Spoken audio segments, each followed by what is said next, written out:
Hi, my name is Jennifer Brandis. This is my oral presentation for my final project. The topic I chose for my final project was life as a minimalist. It's been going around in the news. It's like one of those new fads or trends that people think are just popping up and then they'll disappear. The reason I chose this topic because I'm essentially a pack rat. Not bad, but I'm one of those types of people that I don't like to throw anything away because I might use in the future. Clothes, toys, household items. I don't save newspaper articles or wrapping paper, nothing weird like that. But just coming from a family that didn't have a lot, you saved things for the future. So the reason I chose that minimalist is because I want to declutter and lessen the stress of materialist items in my life. I currently own a 3-bedroom, 2-bath house, and there's only 2 of us living here, myself and my son. And I have stuff everywhere. I have an unfinished basement, and there's tons of stuff down there. I'm like, there's stuff I don't even use, I don't need anymore. There's stuff that I'm saving for when I have a rummage sale, and I want to make money back. So in digging into my topic for my research project, I came across some really interesting things. When I first came into this, I thought it was basically you were getting rid of everything that you wanted and loved. Like you lived with the bare necessities and you would be miserable. You wouldn't have what you needed when you wanted it, and yeah, so basically I just thought it was a miserable lifestyle. When I started digging and started figuring out who I was going to interview, it kind of hit me in the face that it's not boring, and you don't have to live without things that you love. There are things you can have, and you figure out things that you can live without, or you can trade off and get rid of something to bring something in. I actually had the opportunity to interview four people. Sorry, 4 people. 2 people were complete strangers to me, which was a little bit of a nerve-wracking experience because they're strangers and you hear about all these awful things that go on when people meet strangers. And 2 people were actually family members, which worked out perfectly. The first person I actually got to interview, her name was Clara, and she was a gem, the nicest lady I've ever met, and she was so open about her minimalist lifestyle that I spent way more time with her than I planned because I lost track of time. She was in the same boat that I'm currently in. She lived in a big house with all this stuff that she didn't need, and she felt like it caused a lot of stress in her life. So Clara decided that she was going to leave her materialist life and downsize, and she went from a 3-bedroom house down to a 1-bedroom house, and she's actually in the current process of moving actually to the Carolinas. I'll get back to that in just a minute. She said what really spurred her was she had some health issues and health scares that when she leaves this life, she didn't want to leave her kids with her clutter. She didn't want to leave them with the worry of what are we going to do with mom's stuff? Or is this something she would want somebody else to have? So she did the work for her kids and got rid of things that she did not want.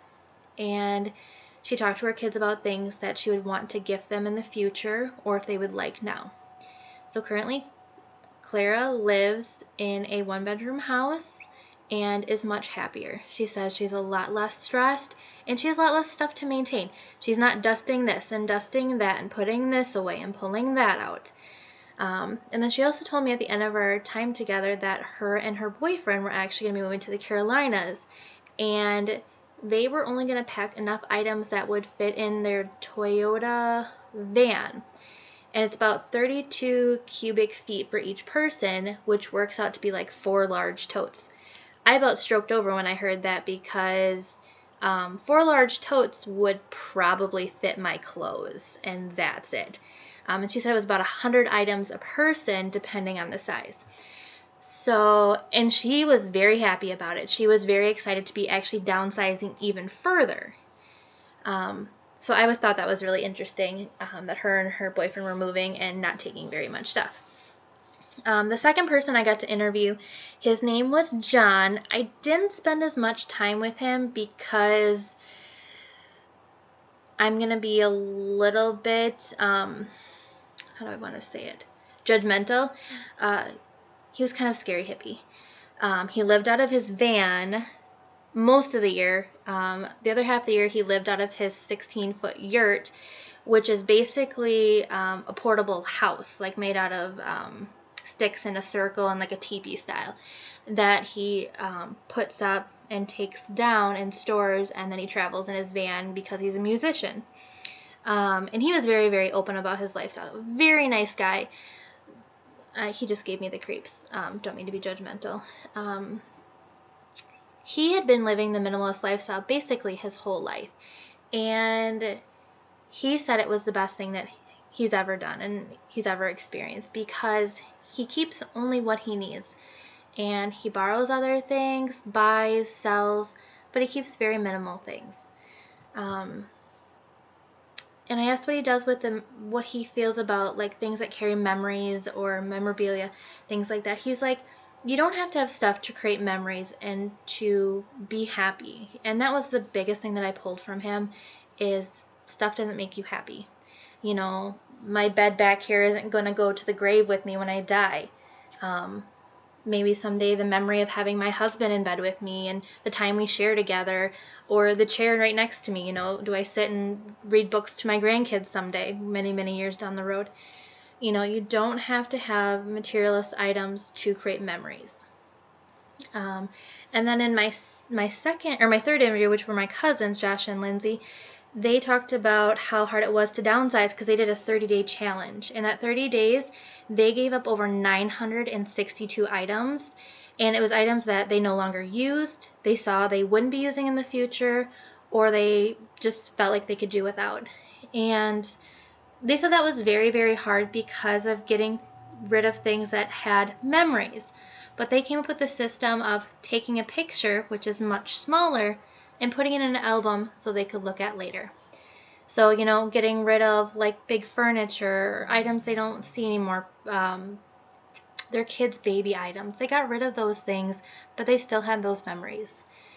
So what I took away from this whole entire experience is, again, you know, items will come and go, but they're not going to make you who you are. And a lot of times they're going to cause you more stress just trying to maintain their appearance, you know, your home, your cars, things like that. Materialist items aren't going to be able to go with you when you pass, but the memories you make with your family now will stay with them and will stay with you forever. So the topic of my paper was Minimalist Lifestyle, One Less is More, and I truly, truly believe that. We need to take a step back and realize we need to live in the now and create the memories now versus, you know, trying to make that big paycheck to buy my house. You have to make those memories with your families and your loved ones because you really don't know when your time will end. Again, my name is Jennifer Brandis. This is my final project for Diversity and Change Management. Have a good night, you guys. Bye.